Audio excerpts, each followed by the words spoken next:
Welcome to Wellness Made Easy with Wendy and Kirsten. Hi, I'm Wendy. After I graduated with my master's in wellness management, I started my own company, T2 Coaching, Health, Fitness, and Sport. And I'm Kirsten, an athlete, vegan, life coach, and girl mom, running a business focused on helping others create a life they love. We are here to explore all things wellness to help you become the person you've always wanted to be. So if that's why you're here, open your ears and your mind as we tackle the world of wellness together. Fun. Hey everyone. Hi, Wendy. Hi, Kirsten. How are you? I am doing really well. I'm a little bit tired because I did start coaching masters. Congratulations. You got the job. Thank you.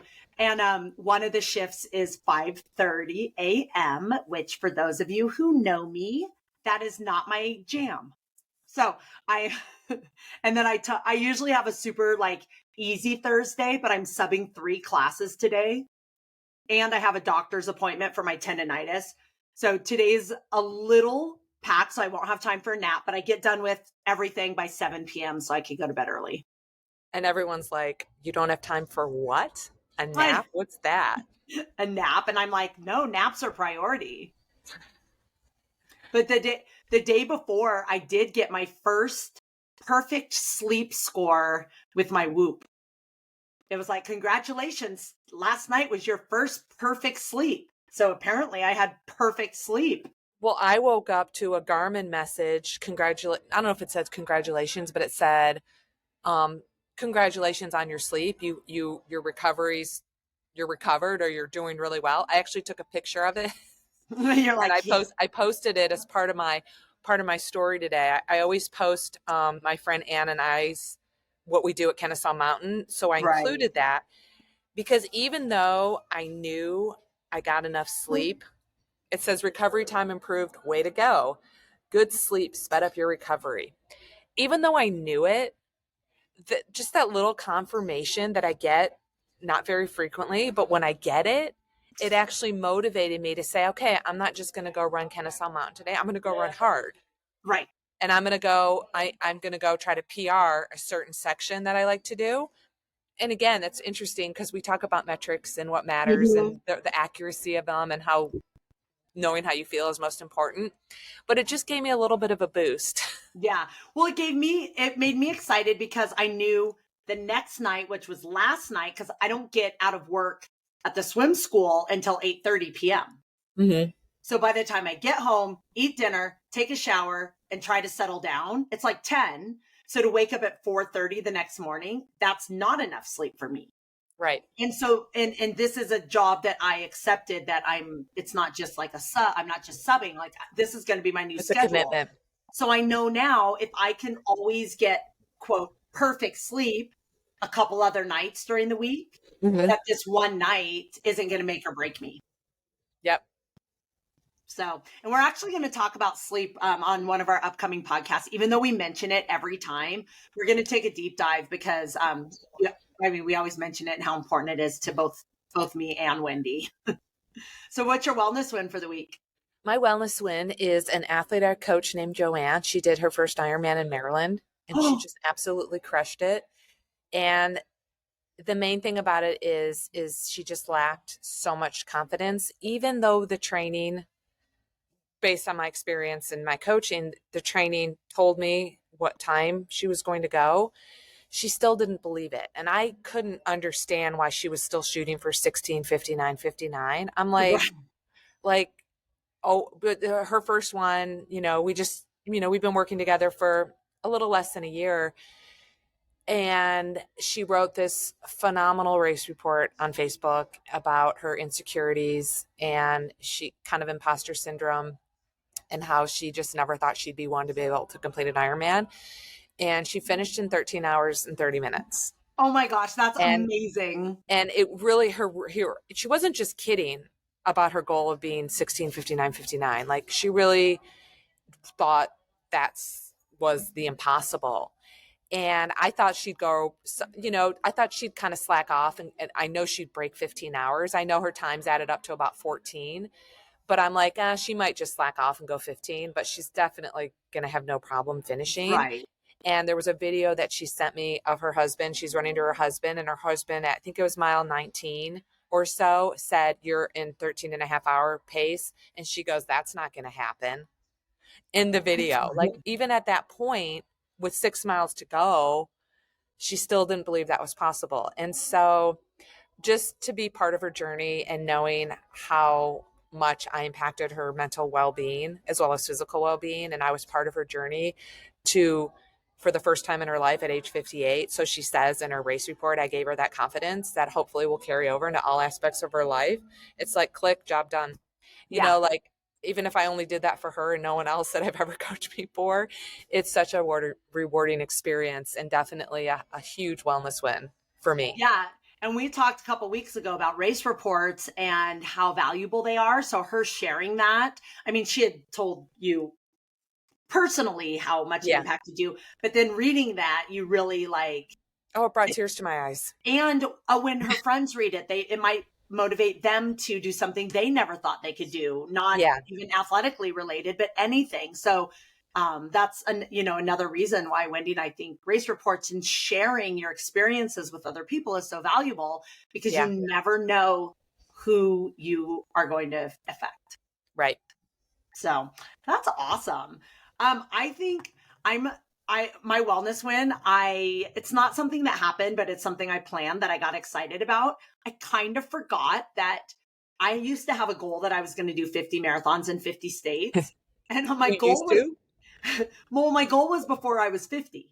Okay. That was my original goal. I started this when I was like 32 or something. So I'm like, I'm going to do 50 marathons in 50 different states by the time I'm 50. Well, when I was 45, I got pregnant and then I had a baby. And then when I started running again, it was 2020 and COVID hit. All the races were canceled. I wasn't working. I didn't have any money. And then by the time like 2021 came around, there's still a lot of races canceled. So, 3 or 4 years went by and all of a sudden I was 50 and I was like, oh crap, I didn't hit my goal. So then I kind of got unmotivated. Mm-hmm. And then I changed my goal at the time to, at some point in my life, I'm going to finish. I have 11 states left. But then the last couple of years, I've had other priorities and I kind of forgot about, like, I have some weekends free in this upcoming few months. And I was doing I did a 10-mile race on Sunday and I was talking to this guy who was training for a marathon. And I was like, oh yeah, I was thinking about that. But most of my marathons are in the Northeast that I need to do. And they don't have very many marathons in the winter. Right. Because the Northeast is like crappy in the winter. So I was like, I thought to myself, I'm like, you know what? The weekend before my birthday, and you know how big of a deal Wendy and I make of our birthdays. The weekend before my birthday, I don't have my daughter. So I'm going to see if there's a marathon in a state I haven't done. I'm going to sign up for it. So I found one in Maryland and I started doing some trying to find cheap airfare and flights and hotels. I found flight, airfare, and hotel for under $300. Wow, that's awesome. I know. Because I was looking at a ticket to California for Thanksgiving and I couldn't find anything under like $500. So I'm like, So anyway, I'm really excited because I get to check off a new state in a month, like 6 weeks, I think it is. Mm-hmm. And I haven't run a marathon, I feel like, in a few years. So since the Ironman. Mm-hmm. So I'm really excited. Yay. All right. So Wendy and I were popping on today. We wanted to talk about what we eat. And I know we had a whole episode about being vegan. And I know we talk about kind of some of the foods we eat in general and how we get enough protein. We've talked about that, and nutrients. We've talked about that. But I have people asking me all the time, like, what specifically do you eat? So instead of just being like, oh, in general, for breakfast, I'll have this or this. And for lunch, I'll have this or this. We kind of wanted to go in a day in the life of what we eat. And the reason it'll be valuable to all sorts of people is because for me, I have a 7-year-old daughter. So people are like, what does your kid eat? How do I feed my kid vegan? So that's a different facet than what Wendy has going on. She has a husband who is not vegan. And people ask me that all the time. They're like, I want to be vegan, but my family's not vegan. Like, how do I navigate that? So instead of saying like, when I was a kid, I was vegetarian. And my parents weren't. And it was really easy. They just made a sauce without meat and sauce with meat. Or we made tuna helper. And before my mom put the tuna in, she took a scoop out and I ate that. So that was a little more simple. But instead of just giving some generalities, we wanted to talk about something more specific and include some of our training nutrition. Because on the days that we train more, we obviously take in more calories for recovery and to fuel our training. And so that's what we wanted to do. So Wendy, did you want to go through one of your days first, or did you want me to? I'll go through one of my days first. Okay. I have props. Okay. I have props for those who are watching. So I have some staples. I mean, I have some non-negotiable staples for the majority of what I eat. And then, maybe the dinner is going to change more than any other meal that I eat during or snack that I eat during the day. So when I wake up, the first thing I do is make my Shakeology. I've been drinking Shakeology since 2011, and they came out with a vegan vanilla chocolate. I don't know who they came. And they have vegan flavors a few years later, and the chocolate's my favorite. I do kind of alternate, but primarily chocolate. So the first thing I do is make my shake. I blend it with part water, I like Kalia oat milk. Now that they have oat milk, and this Kalia brand it has like 4 ingredients in it. I like to use that. I used to make my own oat milk, but I don't like cooking. I don't like doing that anymore. So I'm very specific to the oat milk that I use. And I like to add the water because I like it to be like a hydration as well as fueling. I put 2 scoops of my protein in it and eat 2 to 3 tablespoons. I don't really measure, but 2 to 3 tablespoons of peanut butter. And I blend that up. Sometimes I drink half of it, like as my pre-workout meal, go train, and then drink the other half of it. Sometimes I save it for post-training. It just depends how much training I'm going to do that early in the morning. So that's a staple every day. There's so much nutrient density in Shakeology. I think that's one reason I don't get sick. I never get sick. And I think that's part of it. But it's got just so much good stuff in it. And so that's like every day I drink that, and primarily for breakfast. Sometimes I have 2 a day, depending on my schedule, because it's an easy meal. Sometimes I'll drink one while I'm coaching the kids, but I always have like a double in the morning, but that double it takes me a while to drink. And then I'm a morning trainer, morning runner primarily, or when I was doing multi-sport, bike or swim, I'll either drink the second half, and then maybe an hour or 2 later, I'll have cereal. And I actually I overdid cereal when I was in college. It's pretty much all I ate. So I haven't had cereal in years, but they now have like this Kashi brand, and it's really high in protein. So I have this, and then I have the cinnamon raisin Kashi that I alternate, like a big bowl full. It's probably 2 or 3 servings full, with, again, the oat milk, and that's really filling for me. So that's kind of like my breakfast, because I train in the morning type of meal. And then as a snack with my coffee, I either have a Larry and Lenny cookie or a boba bar, and whatever one I don't have with my morning pre-lunch coffee, I'll have in my afternoon. Again, I always have these with me when I'm coaching the kids because I just hate getting hangry. I had this conversation with my friend Ann today during our run.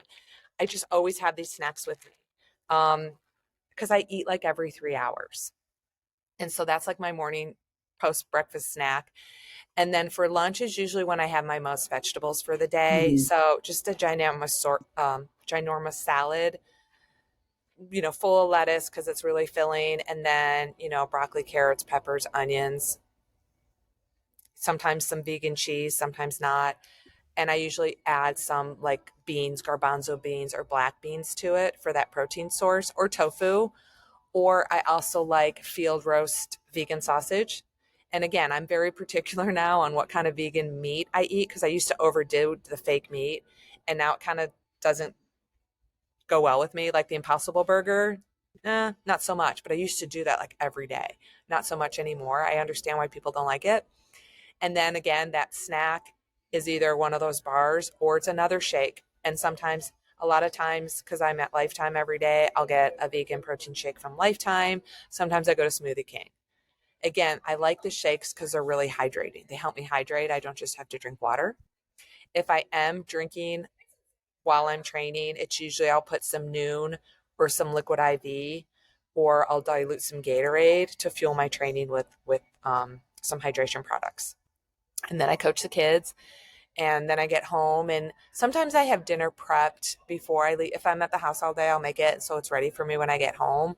But that's usually rice, brown rice, maybe a quinoa dish. Pretty simple with, again, just more vegetables. And usually at night is where I open a bag of frozen vegetables and stir fry them, or I'll put them in the microwave. But usually it's a more calorie dense meal in the evening, because I've kind of been going all day, and that's when I have the most time to kind of sit down and actually eat a bigger meal. Sometimes with my husband, sometimes without my husband.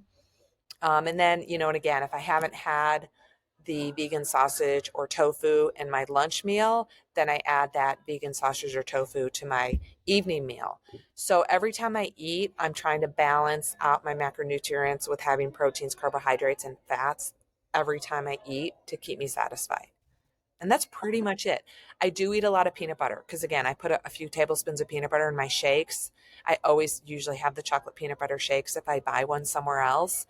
And I also like to snack on, peanut butter sandwiches, peanut butter on a bagel, peanut butter rolled on a banana with a tortilla. I usually don't like bananas, but if it's with peanut butter on it, I can tolerate a banana. And then fruit, grapes, strawberries, berries, they're apples, peaches. I usually have those as snacks throughout the day as well. And Pretty so simple. when you're cooking for Dawn, I'll throw some meat on the grill for him. So you just eat what you would be eating anyway. So you don't make like a meal together. You just don't put meat in yours, or yeah, like for him, I'll always grill something, again, because I'm mostly home, so I want him to have a meal when if he gets home before me and he's hungry. Sometimes I'll make it at the same time I'm making my meal when I get home, but it's usually like some pork chops, some steaks, some hamburgers, some chicken, and we have a grill now. I used to I don't know, I kind of almost felt like I had an allergy, but whenever he used to cook his meat in the kitchen in a stove, the aroma of it, I couldn't handle. I just didn't like it. Like, it made me. It's been a while because we've had a grill for a long time since we moved to Georgia, but it just made me not feel well, and almost an allergic type of way. It wasn't just the smell of meat that bothered me. It's just everything about the cooking process of meat in the kitchen I couldn't be around. Like, so he had to make it himself. But now that we have a grill, it's easy to just go grill something for him, put it in a Tupperware, and then he's ready to have it when he gets home. Maybe again with the rice and the veggies that I make. So for me, I don't have kids. It's easy to cook for him because cooking meat on the grill is really simple. right? And he eats all the other things you eat. You just add meat to his, Yeah. like you add a piece of meat. Yeah, and sometimes I'll in the mornings, sometimes I like to stir fry and make like my own my hash brown potatoes or whatever they're called in the morning, and I'll put some eggs on his. So he's got the eggs and the potatoes, I got the tofu and the potatoes. Make it separately. Right.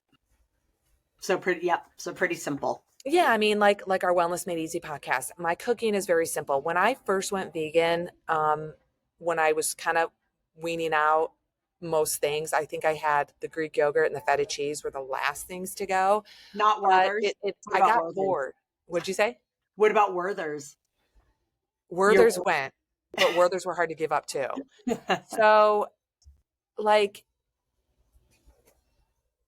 I got bored. When I first went vegan was in 2008, 3 months leading up to the Ironman. And everything was very simple. I ate a lot more pasta back then, a lot more pasta and rice. Like, I could eat a whole thing of pasta that eight servings of pasta I could eat all at once. And then after my Ironman, I kind of was like, I'm kind of bored of this. And I started eating meat again for about 6 months. And then I weaned out meat again. But I committed, I did a challenge, and I said, and I formed a Facebook group, and I said, all right, I'm going to commit to 30 minutes. I hated the cleaning part of cooking. So right. I'm like, I want to find recipes, spend 30 minutes, prepping, cooking, and cleaning 30 minutes. And I got into a habit of doing that. So I got more flavorful meals just from kind of forcing myself to cook. And then now that I've done that, it's easy. It's easy. I know the spices I want. I know what kind of, I want my spices and my peppers and onions to put on my nachos. You know, I have the vegan chow cheese. I put it on tortilla chips, put it in the microwave, and then smother it with black beans and peppers and onions and other fajita type of vegetables. So I know the flavors. So it's easy to cook. But again, I don't make a big production about it because the thing I hate most about it is the cleaning afterwards. Right. Right. And I'm very, very similar to Wendy in that I do I have an Instagram called Throw Together Vegan. And I think I have at this point over 5,000 photos over the past 10 years or whatever it's been of my meals that are very, very simple. I rarely spend more than 5 minutes making, 5 minutes eating. I eat really fast, 5 minutes cleaning on any meal. There's a couple meals, like when I make my mashed potatoes, the potatoes have to boil for 30 minutes, but then I'm doing something else during that 30 minutes. So I actually have a lot of recipes if people want simple, very, very quick 5 to 10 minute recipes on my YouTube channel for vegan meals. But mine are more, I call them throw together because I don't do a lot of cooking from scratch. I don't do a lot of that either. So the day that I picked was Tuesday to tell you guys about my meals. And I'm like Wendy, my breakfast and snack and morning routine for food is always identical. My lunch is almost always identical. And that's when I eat I'll eat 10 servings of fruits and veggies in my lunch. And then my dinner is kind of a hit or miss, depending on if I'm working or if I'm busy doing chorus things or when, and so sometimes my dinner isn't heavy on fruits or vegetables, but a lot of times it's more of like an evening snack because I eat my lunch, my big meal at like 2 or 3 when I get home from the gym. And so then I'm still pretty full by dinner time. So to go through my Tuesday, I wake up, I drink Athletic Greens, AG1. It's just a greens powder you mix with water. I take my supplements with it. I just do a couple added supplements like omegas, turmeric, elderberry, and that's it, I think. And then I take that, and then I take a powder creatine that I drink right after that. I add creatine to my shake every morning since I broke my knee, and I started that in 2023 after I broke my knee. Yeah, so I take it's a couple added vitamins that are good for vegans. So it's just creatine plus a couple extra things. It's like vegan creatine, or I forgot the brand. But I drink that, and then I eat a banana with peanut butter, and that's always my breakfast. And I've done other things in the past, but what I do is I find something that I like that works with my schedule. I chop up a banana, smother it with peanut butter, and in like 3 bites, it's gone. I do love a tortilla, a banana peanut butter tortilla, like Wendy said. But tortillas if I have a tortilla in the house, I will eat all 12 tortillas or 20 or whatever's in the bag in one day. So I do not keep tortillas in the house. I have learned a few things over the years. So I just eat banana with peanut butter and I drink my Shakeology. And I also have been drinking Shakeology. The vegan strawberry came out in 2012. And that's when I started drinking Shakeology. And I maybe have missed 5 days since 2012 of drinking Shakeology. And I drink one in the morning with my banana and peanut butter. And then I also drink one after my workouts every single day. So for Cora for breakfast, she does not like eating breakfast. She wakes up right before she leaves. She's not a breakfast person. She never has been. I always bring something in the car for her in case she is hungry, but I'm not going to force her to eat if she isn't hungry. That's one of my non-negotiables with having a child and coming from an eating disordered background is if she's not hungry, she doesn't have to eat. If I'm ready for dinner and she's not, I'm not going to say you have to sit here and eat dinner. And then if she's hungry and I'm not, then I'm not going to eat just because she's eating. So we sometimes eat at very different times. But typically I do have her eat a vitamin, like a chewable vitamin and a little gummy, like ashwagandha gummy thing. So she eats those. And then sometimes she'll want a handful of cashews. So I always have cashews in the car. And then I always bring her, there's these kids protein shakes. They're vegan. I forgot the brand, but they're like 8 ounces and it has vitamins, minerals, and protein. They're kid shakes. I always bring one, and sometimes she'll take a sip. Sometimes she'll slam the whole thing. Sometimes she says, I don't want it. And if she doesn't want it, I put it in her lunch. So I also have to pack a lunch for her every day because school lunches are free. I don't know if they're free everywhere, but here they're free. I don't know if you guys remember what school lunches are like, but they're disgusting.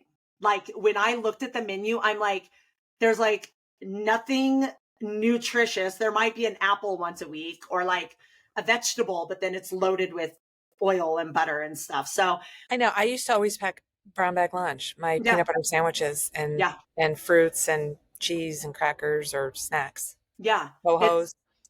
Yeah. Ho-hos and Twinkies. Ho-hos and Twinkies. So typically I give her a really big lunch so she can have snacks, and I make it pretty variety.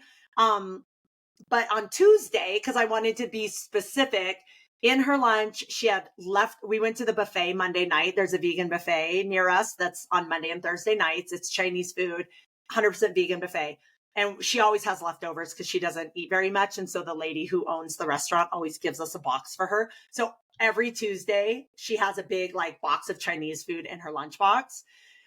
So she had that left over.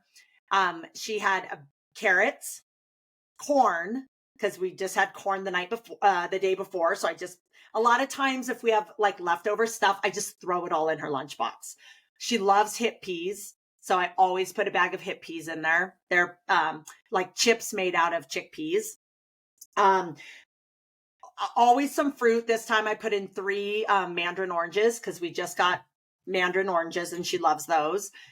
And a cupcake because she likes dessert. I'm not a dessert person, but she loves dessert. So I give her dessert and cashews. I always throw in she loves nuts. She loves cashews. So I always throw in some cashews. So it's kind of a hodgepodge. So she has a lot to choose from. And that's I pack it the night before. I'm not going to wake up early and pack her lunch. I pack it the night before. Oh, and I put one of those little shakes in it, the little chocolate protein shakes. So if she drinks her one for breakfast, she has one for lunch as well. So that's just like an extra thing that if you're a parent and you have to pack your kid's lunch, just another layer added to that.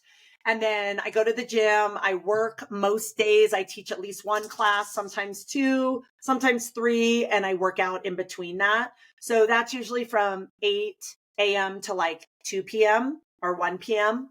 And pretty much exactly like Wendy, I drink my Shakeology at the end. If I'm doing a long workout, like on Tuesday, when I was thinking of this day, it was my last long workout before my race. So I was there working out for 4 hours, almost 4 hours. It was like 3 hours and 45 minutes. And so I drank my shake before the end. After 2 hours because I was getting kind of hungry. I had some Gator Light. I had some Element for electrolytes. I had some Energize, my pre-workout. But after 2 hours, I was getting a little hungry. So I drank my shake. And then afterwards, and if I have a longer day and I've already drank both my shakes, because I just packed 2 shakes in the morning. Oh, and I mix my shake I do make my own cashew milk. And I have a milk machine, put in 2 scoops of cashews, fill the water line. 5 minutes later, cashew milk happens. And I make my shakes the night before so that I don't have to make them in the morning. And I make the cashew milk the night before. So it does take a few extra minutes, but I'm making it while I'm packing up Cora's lunch. So I try to, again, really simplify it, and it's just cashews and water. And I do the same thing as Wendy, half cashew milk, half water, because I like mine to be really thin. And Cora even is like, I like your shakes, but they're so thin. And I'm like, that's how I like them because I want them to feel like I'm drinking water, like they're thin and hydrating. So I do, when you were saying that, I was laughing. I'm like, I do the same exact thing. And then so sometimes if I'm at the gym for a long time or teaching more classes and I've had both my shakes, like today, because I started at 5:30 this morning and I normally don't, this is my first day doing all that. After I taught my last class, I was done with my shakes already for like hours ago. So then I eat a bar. Like my ones I'm eating right now all the time are the Aloha bars. And I really like them because they're pretty simple. My favorite right now is peanut butter cup. It tastes exactly like a Reese's peanut butter cup. They're decently healthy, decently balanced macros. They're not super full of sugar, and they're high protein and vegan. And then when I get home is when I have my big meal, and it's usually similar to Wendy's. I take like a whole bag of lettuce, so it's usually like 4 cups of lettuce, and then whatever. I'll look around in my house, and my clients have been giving me tons of tomatoes from their garden lately. So all my salads have had like 4 or 5 chopped up tomatoes. Yeah, we have a garden, and so tomatoes just are nonstop. Yeah, and I love just it. when I think we're done with tomatoes, the next day I'm like, I just picked them all. Where'd they come from? I know, and the people giving them to me are like, do you still want tomatoes? I'm like, Cora and somebody gave us like 50 cherry tomatoes And they're gone. Like 10 Roma tomatoes. Huh? We ate those in one day because we ate the cherry tomatoes in the car. I eat the cherry tomatoes every time I go in the kitchen. I have a few cherry tomatoes because we have so many. They're so good. Yes. And so for example, what I made on Tuesday when I was kind of keeping track for our podcast is 4 cups of lettuce, 5 the Roma tomatoes. So probably like 2 cups of tomatoes. And then I usually like look in my freezer. What do I have? I have the nuggets. They're vegan chicken nuggets. My daughter loves them. I'll pop some of those in the microwave to heat them up. And I put I had a can of corn. I put some pickles. So it was like 4 cups of lettuce, 2 cups of tomatoes, a cup of pickles, a cup of corn because it was a half a can of corn, and then the chicken nugget things. And then I put a scoop of Vegenaise, which is vegan mayonnaise, and then a bunch of barbecue sauce. So again, like Wendy, like I would kind of look through my fridge and say, okay, what do I have? And how can I make this into a flavor that I'm craving right now? And so a barbecue chicken salad sounded amazing to me. Yeah. And, going back to sometimes when I'm deciding on what I want to do, I will look in my fridge, see what I have. And then sometimes I'll just type in like edamame. I forgot to add my edamame. I get these little bags of edamame. They're really high in protein. I'll say, okay, what can I make with edamame? So the other day I made succotash with edamame instead of beans. I'd use this, corn, tomatoes from the garden, and red peppers, and stir fried them and I just looked at the recipe, just found the spices they recommended. I'm like, wow, this is really good. And it was really simple. But sometimes they're like, okay, what do I have in my fridge? What do I need to use up? Type in a recipe, mushrooms and corn, tomatoes and basil, just type in the ingredients I have and it'll come up with a recipe for me. And then I don't measure things. I'm very like, put some thyme, garlic, chili powder. Here we go. Just dump it, whatever. I don't measure things. I don't need to. Yeah, when people ask me for recipes, I'm like, eek. I don't know. Like I just put in the things I like I love cilantro. So the other day I made like a Mexican salad and I didn't have cilantro and I was eating it and it was so good, but I'm like, oh my gosh, if this had cilantro. So some people sprinkle cilantro on the top. I'll put like a cup of cilantro into a taco salad and it's amazing. Yeah. So then that was my big lunch. So that was like at 2:00. I pick up my daughter from school at 2:30. So I'm full. Tuesdays, she goes to therapy, then she goes to jujitsu. And then we came home and it was pouring rain the whole day. It was freezing. She wasn't hungry because she kind of snacks on her lunch after school, like on the way to jujitsu. She was eating stuff from her lunch. And so around 6:30 or 7, I was like, oh, I wonder if I wasn't that hungry, but it was like chilly. And I was like, oh, maybe I'll make like oatmeal or pancakes or something like cozy because I typically eat like more like fruits and vegetables and kind of colder foods. So I asked Cora, I said, are you hungry? And she was like, not really. And I was like, if I made a pancake, would you want one? And she's like, yeah. So we made pancakes. I love peanut butter on my pancakes with maple syrup. It's my very favorite thing. So I made some pancakes, threw on peanut butter, maple syrup, chopped it all up, put it in a bowl for her, put it on a plate for me. And we just kind of snacked on that for the rest of the evening. And then that was my Tuesday food. Yeah, I'm definitely, I eat like every 3 hours, 4 hours. 4 hours is too long. But I mostly I like the small meals throughout the day. I like to call everything snacks. Like popcorn, another thing. Yeah, I brought this too. This has become my new nightly get home, eat dinner.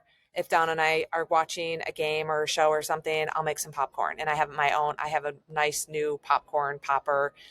Pop the popcorn, put a little avocado spray on it, pour some salt on it. To me, that's like, for some reason, the carbohydrate, the grain, I always have like really awesome workouts the next day. I don't know. I don't know if it's the salt or whatever, but I'm having these before every race. I have to have popcorn now because I know I'm going to feel good the next day. I heard, so one of my friends told me this like 10 years ago. She said that popcorn, I'm going to mess it up, so I don't want to say it, but it's something about popcorn helps recovery and like helps it's something like scientific about popcorn. So you're not making it up. I have to look it up because, so I noticed over the last few months when I would have it on Wednesday night, the next morning I'd go to Kennesaw Mountain and I'd be able to crank out these repeats. Like I would be able to set best times. And it clicked on me. I'm like, I think it has something to do with the popcorn. So then there were some Wednesdays that I wouldn't have popcorn and I wouldn't feel as good. So then I'm like, there's something about this popcorn. I can't believe I haven't done any research on it. I just do it. So like I make sure I have it every Wednesday night because I know I'm going to Kennesaw Mountain on Thursdays. And I had it before my I packed it, like I traveled for my Olympic distance and I stayed in a hotel, but I made my popcorn, put it in a Tupperware, and me and my mom were noshing on it the night before my Olympic distance triathlon. I had it before my 5K. And usually I thought, don't eat popcorn because it's high in fiber, but I really feel strong the next day with it. So yeah, there's something about popcorn that's fantastic. And if you guys don't have a fancy popcorn popper, or that seems like a lot of work to me. But Cora and we eat popcorn a lot too in the evenings. Like if we're not hungry for dinner. And like I said, we eat the bulk of our nutrients throughout the day. And so dinner, like I don't need any more servings of fruits and vegetables. I don't need any more nutrients. Like I pack those in all day long. So if you're looking for an easy microwave popcorn, that's vegan and only has a couple ingredients, is Skinny Pop. I've had Skinny Pop and I've had I'm gonna have to look it up. There's another popcorn that's kind of like Skinny Pop, and I prefer this popcorn, Necessary Evil or something. Oh yeah. Yeah. You know what I'm talking about? Yeah. That's my favorite, but if they don't have it, I was getting Skinny Pop. And now we found this popcorn popper and I'm like, oh, let's just start making our own popcorn. Yeah. It's healthier to make your own. Yeah. But I just love Skinny Pop. And it's really cool because having a child who's vegan, like when she's really little, she might not know what to ask or what to tell people, like when she starts going to friends' house or when she's at school. And so this summer at summer camp, they went to a movie. That was one of their field trips, was to the movie. And most movie theater popcorn is vegan because it's not real butter at all. Right. It's like flavored oil. Lesser Evil, that's the name of it. Yes. Yeah. And they make Lesser Evil makes tons of yummy chips. Well, like Oreos are vegan. Yeah. Fritos are vegan. Yeah. So like Cora recognizes the thing, even when she couldn't read. Like she's 7 now, she can read and now she knows. But I'm talking when she was like 4 years old, she would know the things that were vegan by the way they looked. And so when they went to the movie theater, I checked to see what theater they were going to. And the theater they were going to was the Alamo, which doesn't have vegan popcorn because they actually put real butter on theirs. But she knows that. And so I packed her some snacks.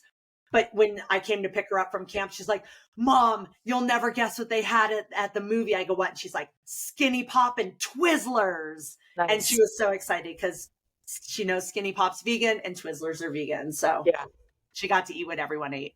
Nice. So what do you do if you do anything differently? Like if you are at maybe like a birthday party or a celebration when people are having like cake and ice cream, do you just like go and hang out? Do you bring your own thing? Well, both. Like we have a lot of family gatherings for birthdays and holidays and just fun stuff, and they're always eating non-vegan stuff. So like sometimes I just go hang out and watch. Sometimes I'll just bring my own stuff. It's not any hardship. It's not a big deal. Like I'm going to a race this weekend to volunteer, but I'm also doing something else, and I'll tell you that later. But my client that and one of my athletes that I coach, he invited me to have dinner with him and his family, and I'm like, cool. I looked at the menu, and there's absolutely nothing on the menu that I want to eat. I could get the salad, but I'm like, that's not I enough. know. Yeah. The salads at restaurants are really small, so I'm not gonna go. I'm just gonna eat before I go, Mhm. and then get the salad and feel satisfied. I just don't. I thought he knew I didn't eat meat or fish or anything like that, but maybe he forgot. But it's his race; it's not mine, so it's fine. It's just something that I'm used to, and I don't want anyone to have to feel like they have to go out of their way to make like with my family. There's usually 10 or 12 of us, and sometimes they'll go out of their way. Most of the time they won't. And I'm like, that's fine. If you guys are going to order pizza, the place I want to order is going to be Mellow Mushroom or Peace, Love, and Pizza because they have vegan cheese. And they usually will do that. So I can get my thing. Yeah. We're the same way. And I would never, and like, even people like if I've never hung out with them before and they're like, oh, what should we make you? I'm like, nothing, because I don't want to make, I'm really big on now. This hasn't always been. If I don't love something, I don't want to eat it because I don't want to waste the calories. I've done that before where I just eat because there's food there, and I'm just really working on, I really want to eat only the foods I love. So I don't want someone to make me something that I don't love and then I have to feel like I have to eat it. Right. Like some people as part of my family are like, well, it's vegan here. And I'm like, just because it's vegan doesn't mean I want to eat it. Right.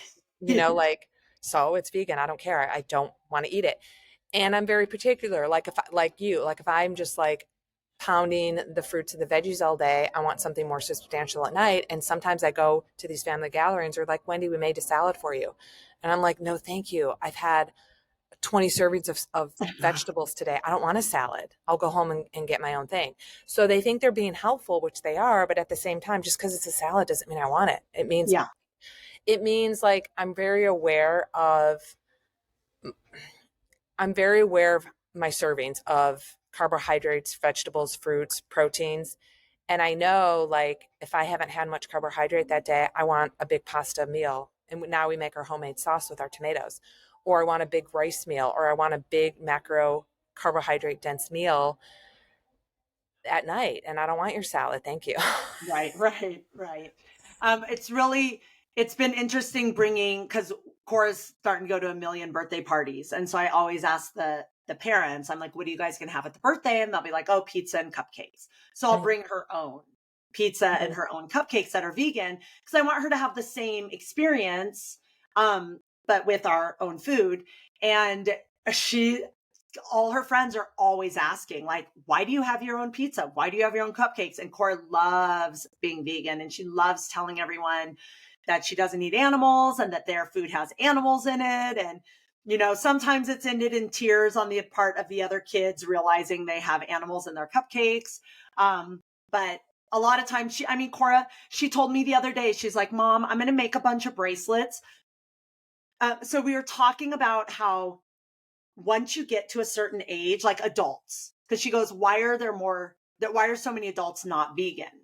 And I said, because they weren't raised vegan. So they don't associate meat with the animal because it's been so long. So, and she was like, oh, so we have to talk to the younger kids. And I said, yeah. So she said, I want to make a bunch of bracelets and go to school and talk to all the kindergartners and first graders, because she's in second grade, and ask them to be vegan. And if they say yes, I'll give them a bracelet.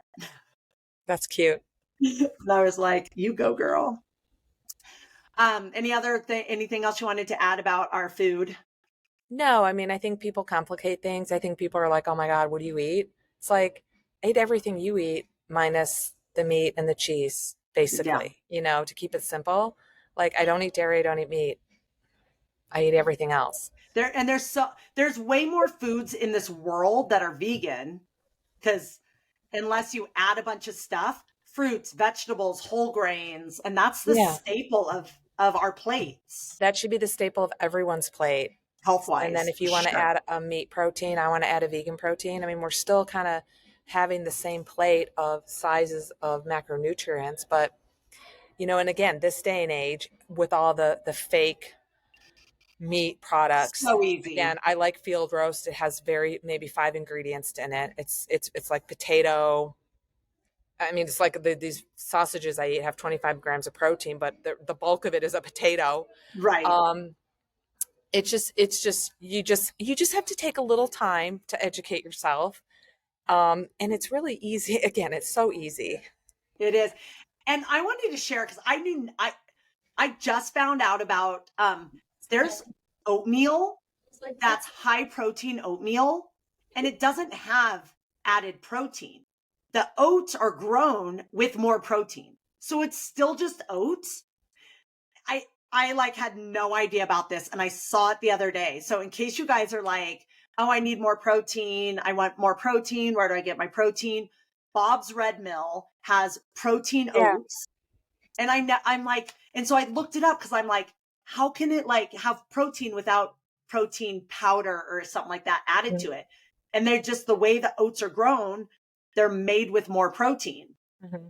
So the oatmeal contains more protein, and it's still just oats.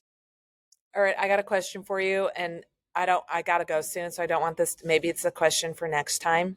Okay.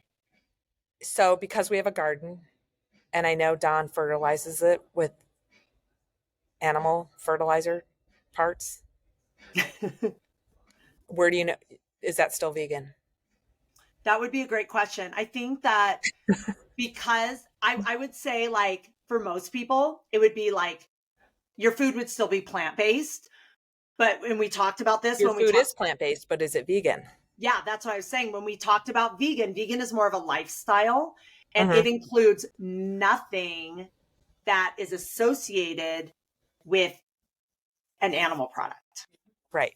So if So an animal product is fertilizing our garden, he doesn't fertilize everything in our garden with this well, I product. wonder, because I don't know anything about gardening. If you use fertilizer, does that touch the food, or does that get into the food? I don't know. I got to look it up. It's Yeah, just a question I remember when he was doing it. I'm like, oh, I got to ask Kirsten this question. So that'd be interesting. let's save this. Let's talk about it next time. Yeah, let's do some research. I'll ask my hardcore vegan people, Yeah, my like level let's do 10 some vegan research on that. people. That's a good question. I know. Do you want to save our listener question for next week too, or do you want to go over that real quick?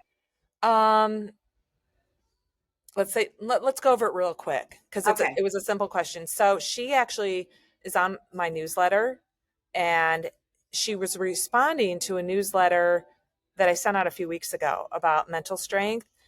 And she had said, she said a few comments about the newsletter, and then her question was interested in how you build mental strength. And I think a lot of that, again, helping my athlete Joanne, who I talked about at the beginning of the podcast, was the mental side of training. I think that's one of my niches as a coach, is the mental side of training. The athletes I used to coach in SDML Turkey labeled me the mental Band-Aid, because I didn't know it, but they got so much out of me being there with them from coaching, is the mental side. I think part of that is, I ask a lot of questions to get down to the core of what's really going on. Is it this or is it that? You get down to the core. And I think when it comes to mental strength from a physical standpoint, is doing hard things, attempting things. You might not make it right away, but attempting things you never thought you personally could do. Doing longer hills, more elevation gain than your race. And I say that because people don't like hilly courses. Do more elevation gain than your event is going to have. That's going to make you mentally and physically stronger. Getting physically stronger gets you mentally stronger. Crossing the finish line of an Ironman that you thought was the impossible, even though you trained for it, you still thought it was the impossible, is going to make you stronger. So just kind of doing hard things and positive self-talk. I think a lot of athletes, non-athletes alike, a lot of humans don't have mental strength because of how they were grown up. They had some setbacks, they had some issues, family dynamic, whatever, growing up, that they're just stuck in this world of, they never had positive reinforcement from their parents maybe, or they just had a lot of negative things that their parents said to them. So that was what they were adapted to, and that's how they are as an adult. So you just really got to have that positive self-talk. And again, being aware of negotiating with yourself, figuring out why you don't have that mental strength. And that's the first thing you got to do. And then there's steps you can take to get it. So I think she was asking about the physical mental strength or the mental confidence to do an event, but she could have been talking about something else. So it really just depends. Yeah. And I agree. And I think I always talk to my athletes and my people I coach in classes at the gym and personal training clients. It's just expanding a little bit outside your comfort zone on a regular basis. So make it a habit to do something a tiny bit uncomfortable. It doesn't have to be, if you've been like working on something at this level, small level, it doesn't have to go to a huge level. You go to a little bit bigger, a little bit bigger, a little bit bigger. So you're a little uncomfortable. And if you become a little uncomfortable 100 times in a row, all of a sudden you're going to be able to tackle something really big. So just little baby steps. And again, it's getting in the habit of acknowledging your mental fear, your mental anxiety, your uncomfort zone, and saying, oh, I don't really want to do that. That's the reason you should. Right. Whenever I catch myself, oh, I don't really want to do that, I'm like, bing, that's why I should. The reason I can do that is that's become a habit of mine over the years. I've trained my mental strength because I never had it until I started triathlon. I was a head case like no other as an age group swimmer, kindergarten through college. I never had that confidence. I had it in the training, but I'd step up on a block, and my mind would shift of this fear, like dread. And I'm like, I didn't know that I was supposed to acknowledge it. I didn't acknowledge it until I was an adult. I'm like, what was I so scared of? And because it was just, I didn't have anyone. I didn't know I was supposed to acknowledge it. No one told me I was supposed to address that issue. There wasn't sports psychology back then that I knew. Right. Well, and it's what you said about doing hard things so that when you do something, like if your training day is windiest day ever, how easy is the race if there's no wind? Or you've even said to me, because at one point in 2015, I did 7 marathons in 7 days in 7 different states. And I have no idea how I did it, but I did. My body did it. So after that, if something felt intimidating or hard, I'm like, girl, you ran 7 marathons in 7 states in 7 days. You can do whatever. And I remember you even said that to me before. You're like, why are you nervous about this? You've run 7 marathons in 7 states in 7 days. Yeah. So yes, doing big things will make everything in your life feel a little easier. I think so. Yeah. And if you need some suggestions, just ask me or Wendy, because we've done treadmill marathon, track marathon. We've done some step mill marathon, 10,000, 10, 100, 100s in the pool, 20. I think I've got marathon, 23,000. 23,000 meters in the pool at once. So yeah, come to us. We'll give you some ideas. And believe me, that kind of stuff is mentally hard. But once you do it, you think you've accomplished that. So it just leads into the next mentally challenging task. You go back and look at all your accomplishments. So, it's different for me. I mean, I don't know how hard it is for someone like Joanne, I didn't know how. I knew she wasn't confident, but I didn't know how unconfident she was even the day before the race. Till she wrote that post. I can't relate to that right now. I could as a kid, but right now I'm so confident in everything I do because I have so many more experiences to feel confident in other things. Exactly. All right. What are you most excited for coming up here? Well, this is what I was going to share. So I volunteered to go to Augusta. It's about a 3.5 hour drive. I know a ton of athletes doing it. I coach one athlete doing it. And then a friend of mine, unfortunately, she was part of a team and she was the swimmer and she can't do it. So she posted in the Facebook group and I instantly grabbed that You're like, opportunity I'm to in. go and be the swimmer. And it's going to be fun. It's a downstream swim. And just based on my other race, I'm kind of fit. Like even though I haven't swam since my race, Right. I'm still pretty fit and strong. So I'm kind of excited just to, again, be part of the excitement again and just do the swim. So I'll go volunteer in the morning and transition, and then I'll duck out for an hour, go line up, do the swim, and then get out and then go back to transition and help out again. So I'm just really excited about that. So yeah. That is fun. That's super fun. Yeah, I'm really excited about, I am doing a sprint triathlon. It's one of my friends. He's the race director and I love him as a human. He's also vegan and he's the only race that has vegan food after. Which one is it? It's Breakaway Athletics. The Last Call Triathlon? Yes. So okay. I've done it lots and it's just fun. It's super low key. There's a super sprint, there's a sprint, there's a duathlon, there's an aquathon, there's an aqua bike, there's all the things, tons of beginners, tons of people I know. It's really small local race. And I just love being around those people. And it's just so exciting to have a vegan food after because it's always like pancakes or like grilled cheese. And it's just because 99.9% of the races, if there's anything, it's like a piece of watermelon and maybe a bag of potato chips. Yeah. Yep. And then the rest I'm like, So I'm excited to go race that on Sunday just for funsies, sprint and eat vegan food after. Yay. Yay. All right, you guys, let us know if you have any more questions about our food because you guys know Wendy and I are super, super into food and what we eat. And we're both willing to answer lots of questions.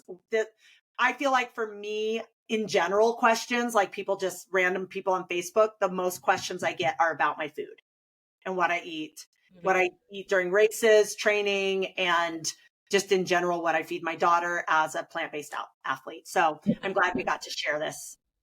And one other thing I wanted to mention it earlier. Last week, we talked about multitasking and after the podcast, and I mentioned on the podcast how one time I like to be on social media and scrolling is when I'm aqua jogging or sometimes when I'm on the bike. So after our podcast, I was aqua jogging in the outdoor pool and I was scrolling. And you're like, and I was reading Athletes Training Peaks as well. I told you guys that on the last podcast, and I ran into the lane line. And when I looked up, I'm like, where am I? Like I was so involved in what I was reading that I completely ran into the lane line. Thankfully didn't lose my phone, but it was so ironic that's we were just saying like, look up. We were like, don't scroll and walk, look up and like and look around. And then you did it. It's okay. It happens. Yeah. You're still awesome, Wendy. Thank you. So are you. Thank you. All right, you guys, thanks for being here. We'll see you next week. Make it a great day. Bye. Thank you for listening to Wellness Made Easy with Wendy and Kirsten. If you want to learn more about us or anything we talked about today, check out the links in our show notes. We would love to know what you think of our podcast and what you want more of. So drop us a comment, send us a message, and help us out by leaving us a rating and a review. And don't forget to let us know your wellness win for this week. Thanks for listening. Make it a great day.